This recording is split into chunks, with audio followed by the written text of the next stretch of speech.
Yo, what is up everyone, Jay here with another Fire Emblem Heroes reaction video to the long-awaited reveal for Choose Your Legend 6. And this year's Choose Your Legend is interesting as always, but it also has some pretty interesting choices and some controversial ones, which we'll get into. But yeah, so starting off is the second place winner on the women's side, female BYLETH, rocking the Sothis attire as a colorless tome flyer. So she is pretty interesting, and we'll get into her weapon. So this weapon, Inner Wellspring, gives her -1 cooldown and no follow-up at the start of a turn, and then also Times Pulse, which you've seen before, extra stats, +5 to everything, and also the mini special spiral effect. So this weapon, doesn't seem like too crazy because we've seen all these effects in weapons before, but it synergizes very well with her PRF special, Divine Pulse. So this is 2 cooldowns, so at the start of turn, or any start of pretty much any match, you'll have this pre-charged instantly. And this special gives her 25% damage boost to her speed, so it's not as high as like stuff like Vital Astra or like Shining Emblem, of course, but the reason they lowered it is because she has the second effect, which gives 75% damage reduction on the foe's next attack, and then also has true damage based on 20% of her speed on the next attack. So this special gives her a lot of damage output and a lot of survivability, because 75% damage reduction is no joke. So that is a lot of damage reduction and a lot of damage, true damage, and some good damage based on her speed. So Divine Pulse is very, very good, which again synergizes well with her tome. She comes with attack speed catch, speed preempt 3. So I was thinking before, when would they ever introduce like a Vantage 4 skill? And in a sense, this is kind of like a new Vantage 4 in a sense, because it inflicts speed -4 on the foe, and if the foe initiates combat using a bow, dagger, magic, or staff, so basically if they're ranged and the unit is faster, they can counterattack first. So you can kind of see it as like a pretty much like a more convoluted advantage, because you have to meet the weapon check and the speed check. But still, this could be a decent option, and it's pretty good on female BYLETH here, because she'll be able to spam her special really easily. So if they're a ranged foe, she's going to be able to just kill them with Divine Pulse. And I'm sure they'll eventually release the melee version of this preempt skill. So that's pretty interesting. Speed preempt is going to be pretty interesting to see on other units. And if it's restricted to other class types, it's not going to be restricted to armors, because it says right here, excluding when the unit's saver skill triggers. So I assume it'd be available on armors, but why would you run this on an armor anyway for most armors? And then she comes with speed res hold. So her fodder is not the greatest. Like, she has the new preempt skill, but I'm not exactly sure what units would be able to use that really well right now. We'll have to see, but that is definitely an interesting skill. So we have a new Vantage B skill, which is pretty cool. So yeah, that is Brave BYLETH, and she's definitely pretty unique, because colorless tomes, there's not that many, and there isn't that many colorless flyers. So just like Brave Marianne last year, she also has damage reduction by 70%. I think it's a little more. Brave Marianne's is only 70%.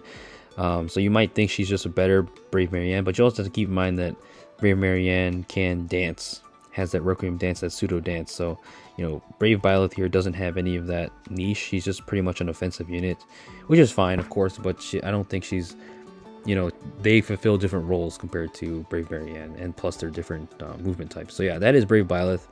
Pretty interesting unit, and I think she's pretty straightforward. Honestly, might be the most straightforward unit out of the batch here, but she's definitely pretty good.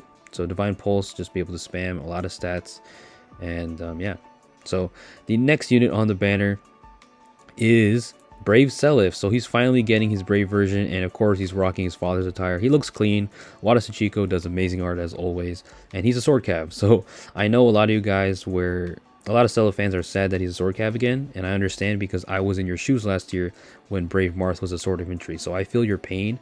But at the same time, he's an insanely good unit, and definitely I feel like the sleeper of the batch, because people are just going to write him off because he's a sword unit, just like they did with Brave Marth. So I feel the same thing is going to happen with Selif here, because Brave Marth ended up becoming top tier. So I think Selif is definitely a top tier sword cavalier, and it's kind of obvious, honestly, if you just look at his kit. So Holy Tide Turfing gives him Canto 2 and -1 cooldown, and if the unit or foe initiates combat after moving to a different space, which is not hard, because especially on a cavalier, you're going to be moving to a different space to attack for the most part, so that is really easy. He grants +5 to all his stats, and it also deals damage equal to the number of spaces moved by whoever initiate combat. So it doesn't matter if the foe initiate combat or you initiate combat, he can deal damage equal to max 4 times 10% of the foe's defense. So that is a lot of true damage, actually. if you do the math. So it's not just 10% of foe's defense, it's also times 4, and by the amount of spaces he can move, and believe me, Selif can move. So I like how they made this weapon really unique with that movement spaces, keeping in account how much he moved. So that is pretty cool. And then he also comes with the Miracle effect, which is common on Selif. So Holy Tide Turfing is no joke. It has a lot of effects: Kanto, -1 cooldown, extra stats, even more stats, true damage, and Miracle, which can be kind of annoying to deal with. And he comes with Luna, and then he also comes with Attack Speed Clash 4, which is a new A skill, which synergizes perfectly with his weapon that keeps in account the movement he's moved, because again, it's dual phase, so it doesn't matter if the unit or foe initiates combat. After they move to a different space, he grants bonus to attack and speed during combat, X plus 6, and X equals the amount of spaces he moved. So basically, if he moves 4 spaces, he can get plus 6 to it, so 10, meaning he can get 10 attack and speed during combat, which is a lot, and that's pretty much higher than most like premium A skills like Swift Sparrow, even Blade Session, or Seal obviously, but that's not like premium because there's no Blade Session 4, but you know, there is Brazen 4, which is actually, so this, if you meet all the conditions, it's better than Brazen 4. So of course the max is 4, you have to get 4 movement, which is fine because Selif can move like crazy, and he also comes with Air of Light, which we'll get to. But yeah, so Attack Speed Clash, I love this new skill, and I like how it's pretty much tailored towards Selif. He's pretty much the best user of it, and you know, a lot of sword cavs can also use it, or just cavaliers in general. But yeah, Attack Speed Clash is perfect for his weapon, so that is really good. And then also, last effect, if the X amount of spaces is greater than or equal to 2, he can also neutralize his penalties to attack and speed. So you can't really slow Selif down. He's just going to be so fast and so strong. So yeah, comes with a low skill to just, you know, make him a better nuke. And then he comes with Air of Light, which gives him no follow-up, attack speed plus 6 during combat for 1 turn, and then also, or not during combat, should I say, attack speed plus 6 for 1 turn, no follow-up, and he can move 1 extra space. So just like his dad, of course. You know, of course, you wouldn't be able to wear your father's attire if you can't move an extra space. So that is Brave Selif, and you know, he doesn't come with Holy Knight Aura like his dad, so he can't support his allies and just let all hell break loose. But still, in a lot of ways, he's better than his dad because he comes with no follow-up. He's a better player phase unit, I'd say, because he's a lot faster, and you know, having just so much stats depending on how much he moves, which is going to be moving a lot. So it's going to be really easy for him. The only thing he doesn't really have, I guess, is damage reduction, but I don't think he really needs it. And of course, you know, he doesn't have Holy Knight Aura, and he also doesn't have Crusader's Ward, so he can't tank magic like his dad. But, you know, he has the Miracle effect, which can be annoying, so people have to keep that in mind as well. So Selif, definitely, like I said at the beginning, I think he's going to be the sleeper of the batch because he's a sword cav, and they're going to do the same thing they did with Brave Marth. Oh, he's just another sword unit. You know, just because he's a sword unit, don't sleep on him, man. You know, even though it is the most common weapon type, don't sleep. This Selif is no joke. He has pretty much everything you'd want on a sword cav, premium sword cav these days. And sword cavaliers is, you know, it's a pretty competitive class type. You have his dad, Legendary Sigurd, you have Regan, Legendary Nana. So, yeah, Selif is no joke, and I think he's really good. And I like what they did with his weapon. So that is really interesting. And Selif is going to be a top tier sword cavalier for sure. Amazing art and very good unit. And yeah, so we move on to the third unit, Brave Tiki, the unit I've been the most excited for pretty much because, you know, she is Arcanea and all, and I love Tiki. But I like the design, but of course some people are not going to like it because it is... so she's wearing her young version. She's wearing her young version's clothes, which, you know, it is kind of uncreative and uninspired, honestly, even though I do like it. I still like the art. I admit it is uncreative because they definitely could have made her, you know, wear some kind of, I mean, I guess Naga's outfit wouldn't have been that creative either, but they could have went, like, made it look really cool and epic, but for this, it's very simple. So I understand why Tiki fans are annoyed, especially because, you know, this whole time you campaigned for Brave Tiki this whole year, and, you know, you wanted the adult version to get the attention that the young version gets because the young version always gets the alt. You finally get the Brave version, and then she's just wearing the young version's clothes. So it's like you can't escape young Tiki. So I understand, but for me personally, I don't mind that much because I like Tiki no matter if she's young or old. You know, it's still Tiki. But for the adult Tiki fans, I understand why you'd be upset or just annoyed the fact that young Tiki just keeps surfacing. But yeah, so that is the, you know, she's pretty much the most controversial design-wise Brave alt, I'd say, out of this Brave batch. But yeah, so that is Brave Tiki. Very simple, but I like the design. And she is a green infantry dragon this time, which I'm glad that she's a green dragon because she doesn't have a green dragon form yet. So that is nice for Tiki variety. So she comes with remote breath that gives her -1 cooldown and effectiveness against dragons, of course. And if unit is within 3 spaces of an ally, which is very easy to get, grants +5 to all the stats, gets a guaranteed follow-up attack, and if units attack and trigger their special, also grants special cooldown count -1 to herself before units first attack during combat, and if the foes attack and trigger their special, and her res is greater than or equal to res +5, inflict special cooldown count +1 on foe before foe's first attack during combat. So there's a lot of before and first words in this weapon, so you have to keep that in mind. So it's very strong, gives her -1 cooldown, effectiveness against dragons, +5 to all stats, and then also special cooldown charges, and also a mini pulse smoke effect in a sense on the foe, and adaptive damage. So this weapon, you know, doesn't seem that crazy, it just seems really wordy, and it kind of is, but it synergizes well with her new A skill, even though this isn't a PRF skill. Attack res finish 4, so if she's within 3 spaces, again, grants attack res +7 to unit during combat, and if the unit special is ready, or if the unit special triggered before or during combat, deals damage, or +5 true damage to during combat, and then also heals. So that is really nice. So this A skill, this new inheritable A skill, is almost like a weapon almost, because it has so much effects. It has true damage, extra stats, and healing. So that is attack res finish, and I'm sure we'll get the other variants eventually, like attack speed finish and whatnot. And she comes with her PRF B skill, New Divinity, which is pretty much just a better version of Dragon Wall, which we've seen on a lot of units like my boy Medius and Fallen Rhea.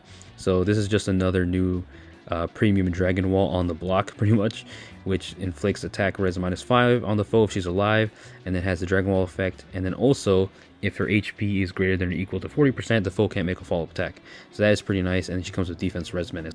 So yeah, overall, Brave Tiki pretty much has most things you'd want on a dragon and like a dragon tank, because she has -1 cooldown, she has extra stats, even more stats, she has the follow-up negation, she has true damage, healing, guaranteed follow-up, she has a pulse smoke effect. So she has a lot going for her, and like I said, I'm glad that she isn't an armor, because, you know, she already has an armored legendary version of herself. But at the same time, I also feel like her not being an armor also kind of holds her back, because if she was an armor, she'd be able to fit in the meta better as a tanking unit, because she'd be able to cover allies more, you know.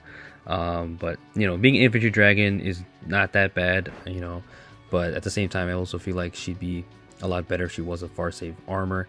And, you know, her design is also controversial, but hey, I'm not mad about it. I personally don't get too mad about Fae designs, but hey, I understand why people would be upset about it. But so yeah, that is Brave Tiki. Overall, pretty solid unit. I feel like she's underrated, but like I said, also she could be better if she was an armor unit. But yeah, so that's Brave Tiki, solid unit all around, and I'm glad that she finally has her Brave version, even though it's just her Arcanea outfit with her time with my boy Marth. So yeah, Brave Tiki, and let's move on to the next unit, the last Brave hero, Brave Krom. So Brave Krom is insane. He has a good design. I really like how he turned out. I'm glad he wasn't a healer. I know some people were hoping for a healer Krom based on his sister, but I'm glad he's a Lance Cav. You know, I definitely think they could have made him Lance Infantry, but I guess they didn't want to make him the same as his daughter, Brave Lucina, who I'm pretty sure her weapon was inspired by him. So Garrett Driffle, and she had Garrett Scoville. So yeah, this Lance right here gives him -1 cooldown, gives him effectiveness against armored, and if he initiates combat or is within 2 spaces of an ally, he grants attack speed, defense res, plus X to unit during combat, and X equaling the number of bonuses and penalties active on unit, ×2 and +5. So this bonus and penalty effect does not include stat bonuses, so you can't just give him +6 attack buff and that will count towards his stats. That doesn't work like that. So basically the bonus or penalty, his entire kit is synergized around having a status or any kind of active bonus or penalty. So if he has an active bonus, for example, if he has no follow-up support from Fallen Lilith, that will activate. So let's say he has one of those. So let's say he has bonus doubler from like a Legendary Ellie would. You times that times 2, that'd be 2, and then +5, so he'd be able to get +7 to all his stats if I'm doing the math correct, right? I think I'm doing it right. So yeah, +7 to all his stats, which is a lot. So if he has one bonus, and of course he has more, that's even going to get higher. So that is really strong. And then he also reduces damage from foe's first attack during combat by 40%. And then also, again, if a bonus is active on himself, he grants +1 special cooldown charge per attack during combat, which is very good for any kind of any kind of cavalier really, because they don't have to run heavy blade. So that is really, really good. So this weapon is amazing, and it has great synergy with his assist of Fate Change. I think it's hilarious that they just called it a Fate Change, you know, from To Change Fate. It's not, it's just like a different wording of pretty much the same phrase. So that's pretty funny. So this of Fate Change is pretty much a better version of To Change Fate, because instead of granting a +6 attack buff and it being able to move again with the reposition, he also can steal any bonus that is active on any ally. So that is incredible, because again, the bonus has to be a status. So that means he can steal effects like Dominance, he can steal effects like Fallen Star, No Follow-Up, and Bonus Doubler, stuff like that. He can just take for himself, which is amazing, because he'll be able to get skills and effects that normally Cavs don't get. So like No Follow-Up, he can't normally get. So he'll be able to steal that if it's an active bonus. Fallen Star is pretty crazy. So you know, a Fate Change is a very, very good assist skill, and it's pretty much like the best one in the game, I'd say, because it makes Brave Chrom here pretty much future proof, because any kind of new status effects or bonuses on any kind of new units, he'll be able to steal that for himself. So he's incredible, and this is pretty much the reason I think he is the best Brave hero overall. So yeah, that is pretty crazy. So Brave Chrom brings a lot to the table. He has, in his weapon, you know, in a lot of ways is similar to Brave Erica's, even though Brave Erica is a little bit better offensively because she has the dual effectiveness to armors and cavalry, but still, he also has the special cooldown charge, so you know, he doesn't have to run stuff like heavy blades. So him and Brave Erica are pretty much the best Lance Cavs right now, I'd say. But he still kind of brings more to the table because he has more unique. He has a unique assist, and in a way, he can also hit harder. So, and also run Gale Force builds better. So Brave Chrom is no joke, and yeah. So he is crazy. A Fate Change, that is going to be annoying to deal with. And you know, thankfully he's not a bow. I'm so glad this is not a bow Chrom. That would have been annoying. But even though he's not a bow ranged armor or ranged unit, you know, he still has the cavalry movement. So gonna have to watch out for him a lot, and you're definitely gonna see him a lot. So he comes with Surge Sparrow, SD Near Trace, and Infantry Speed Tactic, which is perfect with his Fate Change, because he can just take the no follow-up, because he can give that to any ally. You know, he still has to meet the Speed Tactic condition, you know, so it's a little bit worse than Infantry no follow-up that Ascendant Celica had, but at the same time, it's also better, because, you know, you also get the +6 attack or speed buff, and you can run it on any kind of mixed team, which, you know, are common these days. So Speed Tactic and any kind of tactical is not hard to get at all. So yeah, that is Brave Chrom. Definitely insane, and overall, I think he's the best unit on the banner in terms of like being meta because of a Fate Change. So yeah, there he is. He has really cool art, and that is pretty much all the Brave heroes. So we're gonna get the new story chapter and all of its glory, and of course the free unit, if you saw the Fate channel, is Gerald. So Daddy Gerald is getting in the game, and he's a Lance Cav as well. He's obviously not gonna be as good as Chrom, but he does have a PRF, which is nice. So that is good because he can actually kind of stand out compared to the sea of Lance Cavaliers that don't have any PRF. So yeah, that is the Brave Hero banner, and overall, I think it's definitely interesting. They definitely went with some interesting choices here. Like I said, I didn't expect Tiki to just wear her young version alt or young version's clothes, so that was definitely an interesting choice. And you know, Sotis BYLETH was expected, Sigurd Selif was expected, and Krom could have went a lot of ways. He could have been like a green bow or healer, but I'm glad he's a Lance Cav. So yeah, that is the Brave Heroes, and we can look at the screenshot right here. We can see all their stats lined up. You know, BYLETH has the stat spread you expect. Selif as well, being fast and strong. Low res though. Tiki being a tank, low speed, you know, pretty much what you expect. Everyone's stats here are pretty much what you expect. You know, and Gerald has a pretty good stat line himself. He's slow, has a really high attack though, good defense and decent res. So that is pretty much everybody, and Breaker Lance, we'll have to see what it does, but it pretty much gives him, if you saw in the trailer, it gives him -6 attack and defense debuff on the foe, and then it also has some other kind of chill effect. So that'd be interesting. So yeah, Gerald's going to be definitely a popular merch project for a lot of Three Houses fans. So if I had to guess who's going to be the most popular free pick among the players for this Choose Your Legends, I definitely think it's going to be Chrom and female BYLETH, because they're both unique. Chrom has a Fate Change, you know, that is such a good assist. And then BYLETH here is a colorless tome, which we don't have many of them, especially not colorless flyers. So, you know, for the mobility and all that, BYLETH I think is going to be definitely the most picked one, along with Krom. Selif is going to be slept on because, like I said, he's a sword cav, but don't sleep on him because he's really, really good and really, really strong. And then Tiki, like I mentioned, underrated, I think, but at the same time, she could be a lot better if she was like a safe armor. But yeah, so yeah, that's my thoughts on all the Brave heroes. Let me know what you guys think and what free unit you're gonna pick. For me, I think I'm definitely gonna pick Tiki, and you know, maybe I will try to merge her. I'm not sure. I kind of want to save my orbs. If she was a save armor, I feel like I'd be more compelled to pull for her because, or get merges on her because I want another far save tank besides Wintermarth. But I'm glad that Tiki got her Brave ult, and overall, I'm also, I forgot to mention, I'm really happy that none of these units on Choose Your Legends this year are a sword infantry. If you guys follow me on Twitter, I made a tweet. Not this tweet. Where is the tweet? I have to find it. Sorry, I'm completely, yeah, let me see. Here we go. Yeah, the summoning circle worked. Yeah, right here. I tweeted this about a week ago and said CYL 6 don't have a sword infantry, so Brave Marth has less competition, and it actually worked. So thankfully nobody here is going to threaten Brave Marth as like a top tier sword infantry, so I'm glad about that. And also not just because of Marth, but also for variety's sake, so I'm glad nobody here is a sword infantry. So yeah, that is it, guys. Again, let me know what you guys think down below. If you do, comment, leave a like if you enjoyed the video and listening to me ramble. Thank you for listening to me ramble. As always, please stay safe out there, and peace out.